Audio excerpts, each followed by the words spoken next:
यह मधुमक्खी फूल में बाल्टी डालकर शहद निकाल रही थी। तभी बत्तख अपने बगीचे में पानी देने के लिए आता है। पानी नहीं मिलता, सारी रात पानी के लिए परेशान। बत्तख मधुमक्खी के बाल्टी में उंगली डालकर शहद चखता है।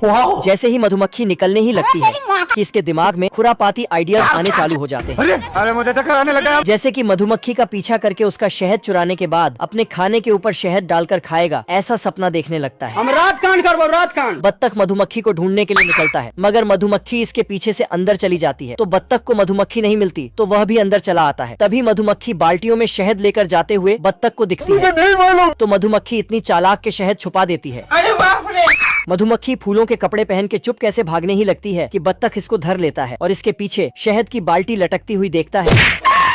ओ भाई ये क्या है? मधुमक्खी इसके हंसी का बुरा नहीं मानती है और शहद लेकर निकल लेती है, मगर बत्तख में इतनी उंगल की इंक पेड़ निकालकर इसके नीचे रख देता है। तो मधुमक्खी शहद की बाल्टियां लेकर इसके ऊपर कूद जाती है। यह पेंगुइन लोहे को मछली की तरह रंग के उठाता है और लकड़ी के ऊपर रखकर ऊपर से टंकी गिराता है। लाठी चलता, लाठी।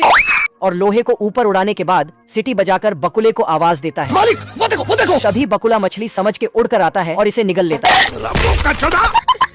दरअसल यह पेंगुइन कुछ दिनों पहले कांटे से मछली पकड़ रहा था। मेरा नाम है इबू हटेला। तभी बकुला पीछे से आकर इसकी मछलियां निगलने लगता है। बवाल चीज है। पेंगुइन अपने झोले में हाथ डालकर मछली चेक करने लगता है। तभी इसे एक भी मछली नहीं मिलती तो यह बकुले की तरफ देखने लगता है, मगर बकुला इसे भाव नहीं देता और तभी डकार लेता है। तो पेंगुइन समझ जाता है कि इसने ही सारी मछलियां खाई हैं।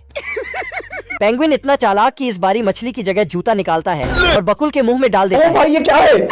मगर बकुल इतना भुक्कड़ की जूता भी निगल लेता है। काय बेटा कालू।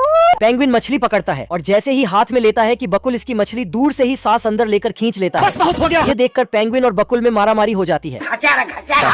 तभी पेंगुइन बकुल के पीछे डंडा मारकर इसको भगा। यहाँ पर इतना खाने का अकाल पड़ा था कि यह टिंडा सभी टिंडों को पतला पतला आलू खाने के लिए काट कर देता है।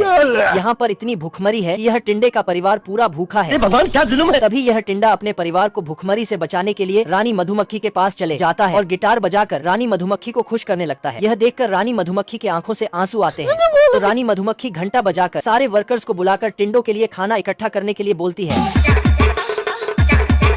मधुमक्खियां फूलों से शहद निकालती है तो कुछ मधुमक्खियां यह शहद को अपने पीठ पर रख के स्टोर कर देती है। तो इन मधुमक्खियों को देखो, टिंडों के लिए बुट बनाने का काम करती है। तो कुछ मधुमक्खियां पैराशूट सी रहे हैं जो कि ऊपर से खाना पहुंचाने के लिए आसानी हो।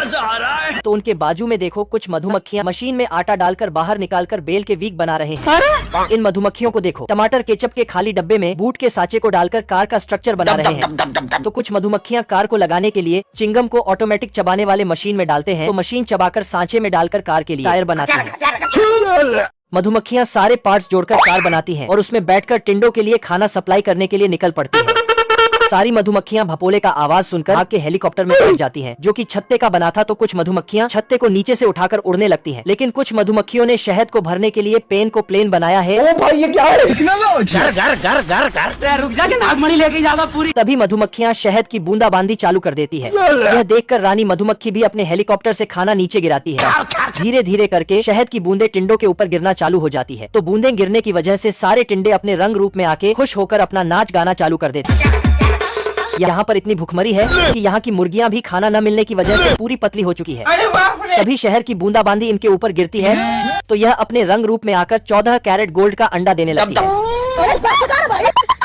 तभी यह टिंडा ये सब देखकर खुश हो जाता है और अपने रंग रूप में आकर खेती बाड़ी करने लगता है।